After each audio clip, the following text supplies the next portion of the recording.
Atenção! Começa agora uma teleaula de processos de fabricação do curso profissionalizante. Você vai assistir a teleaula de número 9. Bons estudos!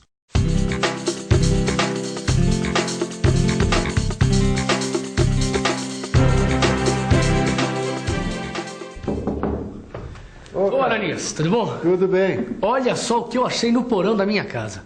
Que beleza, Caio. É linda, né? Minha mãe disse que era do meu bisavô. Sabe que uma espada dessas era feita artesanalmente? O ferreiro martelava até que a peça ficasse com a forma que ele queria. A conformação do material era feita com arte e principalmente com força. Esse processo de conformação mecânica chama-se forjamento. E este é o assunto da nossa teleaula de hoje. Na teleaula de hoje, você vai conhecer o forjamento. Vai ver alguns tipos de forjamento e vai conhecer os seus defeitos mais comuns. Mas o martelo e a bigorna são coisas do passado, né? Claro. Eles foram substituídos por máquinas e matrizes que permitem a produção de milhares de peças. E é isso que a gente vai começar a ver agora.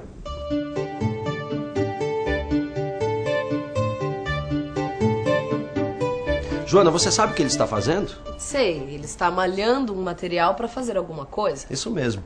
Em outras palavras, ele está conformando o material por martelamento. Mas isso tem um outro nome, né, Célio? Tem. É o forjamento.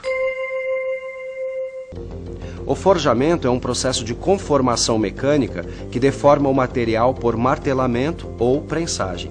É usado para a fabricação de produtos acabados ou semi-acabados de alta resistência mecânica. Hoje em dia, o forjamento é feito através de equipamentos, pela aplicação individual e intermitente de pressão. Quer dizer, pelo martelo de forja e pela prensa.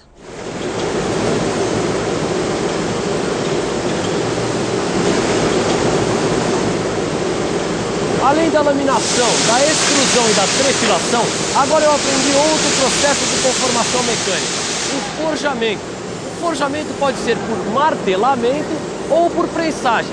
Agora, para saber qual é um e qual é outro, a gente tem que ficar por dentro.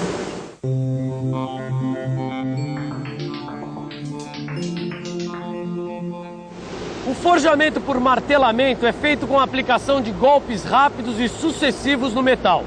A pressão máxima acontece quando o martelo bate no metal, decrescendo rapidamente de intensidade à medida que a energia do golpe é absorvida na deformação do material. O martelamento produz deformação principalmente nas camadas superficiais da peça. Pontas de eixos, discos de turbinas e virabrequins são alguns produtos forjados fabricados por martelamento. Os martelos de forja aplicam golpes rápidos e sucessivos ao metal, através de uma massa de 200 a 3.000 quilogramas, que cai livremente ou é impulsionada de uma altura que varia entre 1 e 3,5 metros. Na prensagem, o metal fica sujeito à força de compressão em baixa velocidade e a pressão máxima é atingida pouco antes da carga ser retirada. Veja que a força é aplicada gradativamente. Assim, as camadas mais profundas da estrutura do material são atingidas, tornando a deformação mais regular do que no martelamento. No forjamento por prensagem, as prensas mecânicas de curso limitado são acionadas por eixos excêntricos e podem aplicar cargas entre 100 e 8.000 toneladas. Já as prensas hidráulicas podem ter grande curso e são acionadas por pistões hidráulicos. Sua capacidade de aplicação de carga fica entre 300 toneladas e 50.000 toneladas, mas elas são bem mais caras.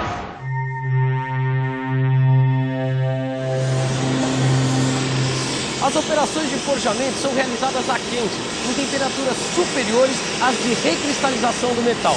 Peças como essas têm que ser aquecidas uniformemente, em temperatura adequada. Para aquecer o material a ser forjado, podemos usar vários tipos de condições. Por exemplo, fornos de câmara, fornos de atmosfera controlada ou por indução. Existem materiais não ferrosos que podem ser forjados a frio. Se essa espada fosse fabricada nos dias de hoje, com certeza seria usada uma matriz. Matriz? Eu acho que para entender o forjamento, você também tem que saber o que é uma matriz. Toda a operação de forjamento precisa de uma matriz que fornece o formato final da peça. Elas são submetidas a altas tensões de compressão, altas solicitações térmicas e choques mecânicos. Por causa dessas complicadas condições de trabalho, as matrizes são feitas de blocos de aços liga forjados e tratadas termicamente.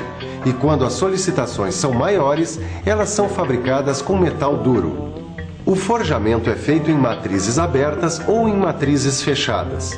Aqui a gente vê que no forjamento em matrizes abertas ou forjamento livre, as matrizes têm formatos simples. Primeiro vem o corte do metal em barra, que a gente chama de corte do Blank. Depois de cortado, o metal é aquecido num forno. Aí então é feito o forjamento propriamente dito. No final a peça é resfriada e rebarbada. O forjamento livre é recomendado para a produção de pequeno número de peças, mas que tenham um tamanho grande, como eixos de navios, turbinas, virabrequins e anéis de grande porte. Tá bom, acho que eu entendi, Ananias. Mas dá pra ver o forjamento livre em detalhes? Claro que dá. Olha aqui, ó.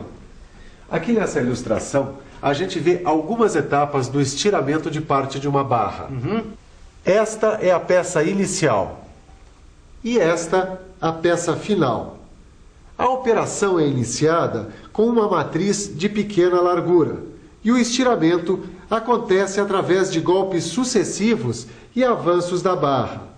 A barra é girada a 90 graus e o processo repetido. Para conseguir este acabamento, as matrizes são trocadas por outras, de maior largura. Agora vamos conhecer o forjamento por matrizes fechadas. Vamos pensar um pouco? Vamos pensar um pouco. Deixa eu ver. No forjamento em matrizes fechadas, o metal ganha o formato da cavidade esculpida na matriz. E por isso, existe uma forte restrição ao escoamento do material para as laterais. A matriz tem duas metades. A metade de baixo fica presa à bigorna. E nela é colocado o metal aquecido. A outra metade fica presa no martelo, ou na parte superior da prensa que cai sobre a metade inferior, e faz o material escoar e preencher a cavidade da matriz. A peça forjada, acabada, geralmente não é conformada em um só golpe porque tanto a extensão quanto a direção na qual o metal vai escoar são pequenas. Por isso, para a confecção de uma única peça, são necessárias várias matrizes com cavidades correspondentes aos formatos intermediários que o produto vai adquirindo durante o processo de fabricação.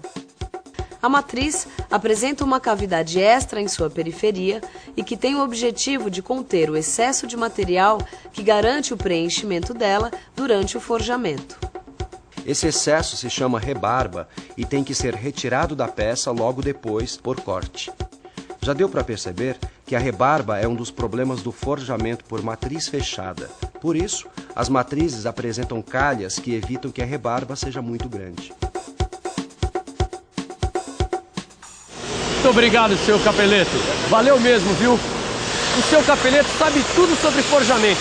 Ele acabou de me explicar quais são as etapas do forjamento em matriz fechada para peças mais simples. Primeiro vem o corte do Blank, que é o corte do metal no tamanho necessário. Depois, o Blank vai para o aquecimento, realizado em fornos. Aí vem o forjamento intermediário, que é realizado quando a conformação numa única etapa é difícil. Agora, a gente vê o forjamento final, feito na matriz com as dimensões finais da peça. E para terminar, vem o tratamento térmico para a remoção das tensões, homogeneização da estrutura, melhoria da usinabilidade e também das propriedades mecânicas. Ananias, eu estava lendo um pouco mais sobre forjamento. Tá vendo só? É assim que a gente aprende. Na teleaula de hoje, a gente está vendo algumas coisas básicas sobre o processo de forjamento. Mas se você pesquisar, você vai descobrir coisas incríveis sobre o forjamento. Desculpa, Caio. O que é que você estava falando? Não, tudo bem. Eu estava lendo um pouco mais sobre forjamento e vi essa representação de rebarba que tinha que ser retirada com uma operação de corte. Aí eu pensei, será que o forjamento é como a laminação, a trefilação e a extrusão, é que apresentam esses defeitos típicos? Boa pergunta, Caio. Vamos agora dar uma olhada rápida nos defeitos dos produtos forjados. falta de redução, que é a penetração incompleta do metal na cavidade da ferramenta. Isso que altera o formato da peça é resultado de golpes rápidos e leves do martelo. Trincas superficiais são causadas por trabalho excessivo na periferia da peça em temperatura baixa ou por alguma fragilidade a quente. Trincas nas rebarbas ocorrem por causa de impurezas do metal ou porque as rebarbas são pequenas. Elas começam nas rebarbas e podem penetrar na peça durante a operação de rebarbação.